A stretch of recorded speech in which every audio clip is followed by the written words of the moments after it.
Welcome to our session. This is a joint session between Google Cloud and Refinitiv, one of the leading providers of financial market data. This session is a great case study of how BigQuery brings the speed and scale of cloud computing to financial market data. We hear from customers the headache of managing an on-premise infrastructure to provide fast access to petabytes worth of data is a significant challenge. This is a case study of how we work with Refinitiv to deliver analysis-ready financial data at scale. My name is Tom Salmon, and I've been with Google for around 3.5 years in the UK financial services business. I've been working deeply with Refinitiv for the last 18 months to help them take advantage of Google Cloud and bring advantage to our mutual customers. I'm going to hand over now to Catalina. Thank you, Tom. Great being here today. My name is Catalina Vazquez. I head up the historical data business at Refinitiv. We're constantly looking at solving some of the most difficult problems our users face when accessing new data sets, as well as onboarding new sources that will be relevant for workflows across the front, middle, and back office. We have been working with Google Cloud as they provided a unique opportunity to solve one of the largest challenges our customers face when dealing with large amounts of historical pricing data. Refinitiv is one of the largest providers of financial markets data and infrastructure. We serve over 40,000 institutions and approximately operate in 190 countries. We provide leading data and insights, trading platforms, and open data and technology platforms that connect the global financial markets community in different ways. We help drive performance in trading, investment management, wealth management, regulatory compliance, market data management, and also fighting financial crime. Our tick history offering sits at the core of key workflows for quants, data scientists, traders, and compliance functions. In this context, let's pause for a second and open up the conversation with one of the largest challenges our customers face when it comes to financial market data. For every dollar spent on financial market data, a further 8 are spent in processing, storing, and transforming that data before it can be analyzed. So wouldn't it be great if we could help change this? We saw a great opportunity to work together with Google Cloud to solve this problem. From the very beginning, we knew we were dealing with a dataset that would be petabytes worth of data. So I'll take you down a short stroll down memory lane to understand exactly what tick history is and how the history of tick history started. On the left, you will see that we're back in the year 1867, when the first stock ticker was unveiled in New York City. This revolutionized the stock market by making prices available to investors around the country. Before that, stock tickers were actually traveling by mail or messenger. After a number of iterations, the celebrated Thomas Edison, amongst a few other inventors, patented an improved version of the stock ticker. It was indeed one of the first inventions he managed to monetize. The stock ticker was later replaced by a computerized ticker with electronic displays back in the 1960s. We now fast forward to 1969, and we can see that ticker tape is all across the streets of Chicago. People are welcoming Apollo 11 astronauts back in the city. Ticker tape was therefore not only just used in financial markets, but also to celebrate important milestones across the world. And finally, our time machine takes us to the year 1997, to a pub in London. While internet access was booming, there was growing interest to look at quantitative analysis for trading, as well as process automation happening in the trading workflows. Algorithmic trading required increasing volumes of data to create and test these strategies. A group of academics finds out that we had been storing ticker tapes in our vaults for years and wanted to access this archive of every stock market transaction to conduct some research, looking at market microstructure and behavior. This is how tick history was then born. Refinitiv collects the data arriving from markets and sources around the world in unstructured formats. We normalize, standardize, and enrich this content to make it usable, so you can distinguish between a government bond and a spot FX rate, despite the fact that every market and data source uses different conventions and different methods and describing factors like instrument codes, timestamps, location, or currency codes. As an end user, you can consume the dataset in one normalized and structured format. Refinitiv tick history carries over 20 years of pricing data from over 500 exchanges and specialist datasets. This archive grows daily at a significant rate. It's over 5 petabytes worth of data, compressed and archived, ready for you to consume. This requires significant resources, both to ensure that you can keep up with the rate at which new data points are generated, but also to make sure that you have the right infrastructure required to deal with such a large data volumes. Think of the compute, the storage, and the network costs linked to doing this in-house. So, going back to our initial problem statement, for every dollar spent in market data, customers are spending an additional 8, without even getting the data ready to be analyzed. We saw in Google Cloud an opportunity to tackle the largest challenge for historical data, which is actually the ETL process, or extract, transform, and load process. Traditionally, this would be the customer's responsibility, which meant each customer has to keep a copy of the dataset in-house and had to allocate expensive resources to unlock access to it. With BigQuery, we had the opportunity to transform our offering and move away from a download service to now being able to offer a managed tick history database, allowing our end users to access that single source of truth, ready for query as and when you need it. So we stopped moving the data around and provided access to the data where the capability actually is. This drastically reduces timelines to access the data, reduces the complexity in the process, but also ensures that a single source of truth is accessible to unlock the right opportunities across financial services. So, would you rather have your quants and data scientists adding value to the business, or cleaning, aggregating, and waiting for data access? The reality is that most of the time would traditionally be spent on cleaning, processing, and transforming the data. But we can now shift this 80-20 rule around. We can ensure that the business gets what they want. We can maximize the time that data scientists, quants, and end users spend on adding value to the business by providing timely access to the data they need where they use it to run machine learning models at scale or build and backtest new trading strategies. We're already seeing our customers very happy about this. We're able to enable new workflows and also new businesses to succeed. We're allowing them to focus on what truly allows them to differentiate in a highly competitive environment. So, the single source of truth that tick history provides is used across the full trading lifecycle.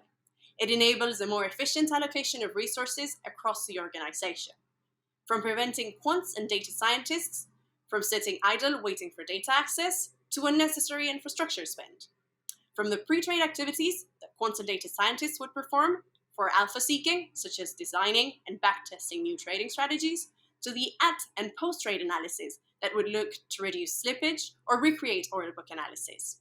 And then finally, to fulfilling compliance and regulatory requirements around transaction cost analysis or algo conformance testing. One of the areas where we find significant interest in leveraging tick history in BigQuery is within the quant and data scientist community. Tom is now going to cover in a bit more detail how we can enable focus on alpha generation rather than managing IT infrastructure. So Tom, over to you. So I'd like to dig a little bit deeper into the life of a quant using Google Cloud. I use quant here interchangeably for data scientists, data engineers, and even traders that code. Really, it's anyone that wants to get insight from data. So I've broken this down into 4 different pillars. We have collecting and transforming data, finding patterns, training models, and then deploying those models. Collecting and transforming that data really has 3 different categories. There's streaming data, which might be up to the second real-time stock market data that's coming in. You might collect that through services like PubSub. You might be collecting it and transforming it using Dataflow. You could also stream it directly into BigQuery as well. BigQuery here, we're talking around BigQuery for storage, designed for exabytes worth of storage, which we'll talk about in more detail later on. In this example, Refinitiv tick history is loaded and immediately available for querying in BigQuery. To complement this, firms will bring their own data, position data, historical trading data, and maybe other data sets that they have available to them or they've curated and generated in-house. Where there isn't a structure to data, we consider that alternative data. You load that into Google Cloud Storage, which is an object storage. And from here, typically you want to find patterns and quantize that data. They would use Google Cloud's ML services. For example, the natural language processing API. You can give it a PDF document, and extract the key terms and phrases and numbers from that document. You could also take an image and process that image to understand the contents of it and to understand what it's actually looking at. Once you have these different data sets that are stored and you've done the transformation that you need to make it available, we then move to the analysis phase to find those patterns. So I've outlined 3 key tools that people will typically use. At the top, we have Looker. Looker is our visualization platform for looking at very large amounts of data and finding interesting patterns through charts. People might build services like heat maps. They might be using this for time series data to understand the relationship between different data sets. To get deeper, you'll be moving into BigQuery for the analysis phase, writing SQL queries for advanced analytics. Alongside this, you can also build machine learning models directly inside BigQuery. BigQuery ML extends SQL syntax with an ML-specific syntax, allowing you to train models directly in BigQuery, taking advantage of its architecture, which I'll explain more deeply in future slides.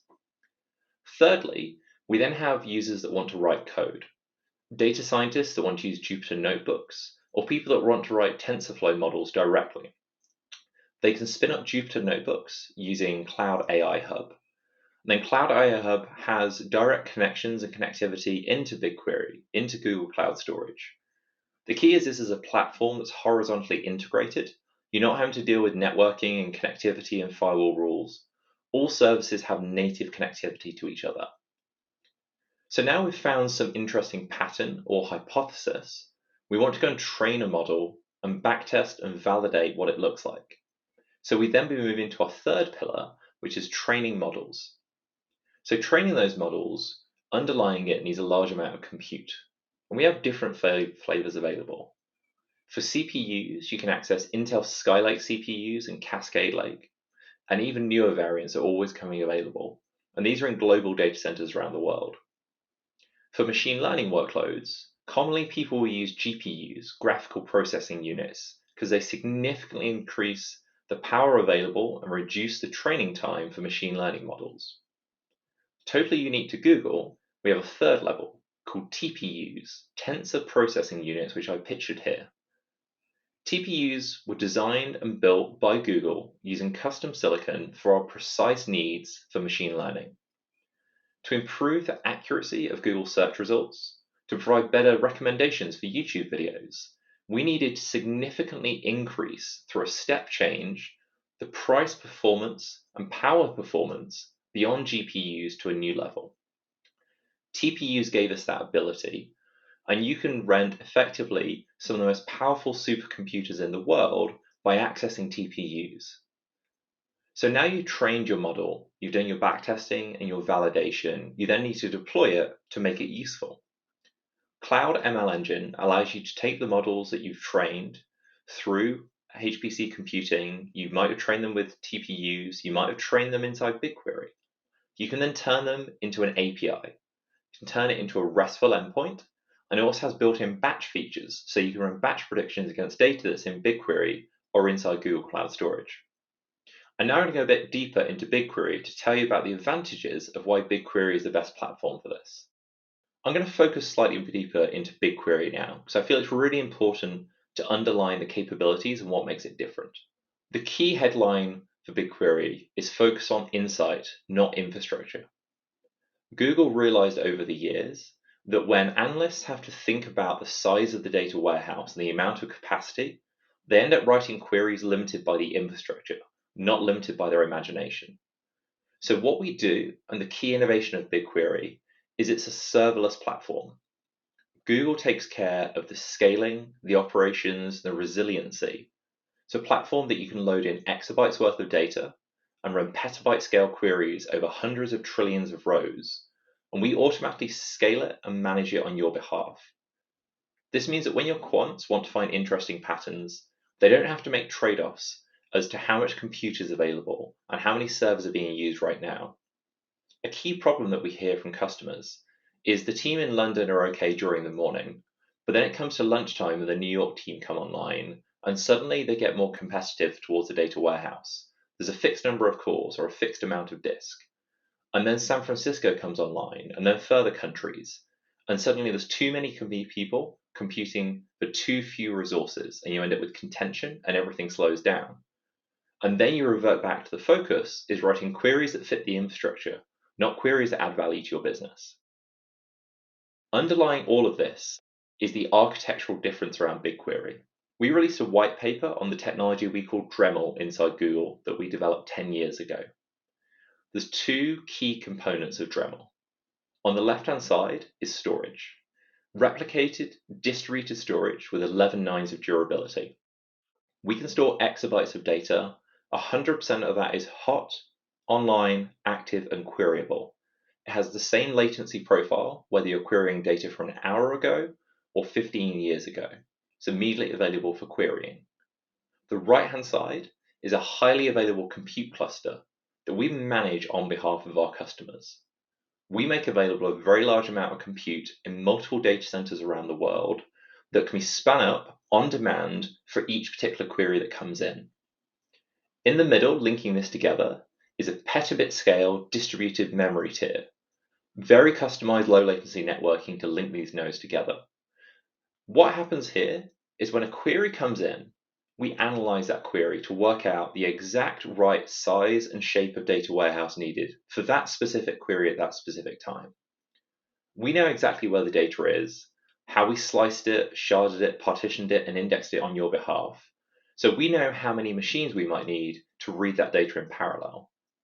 So we'll take a guess. Maybe it's 100 or 1,000 to read the data.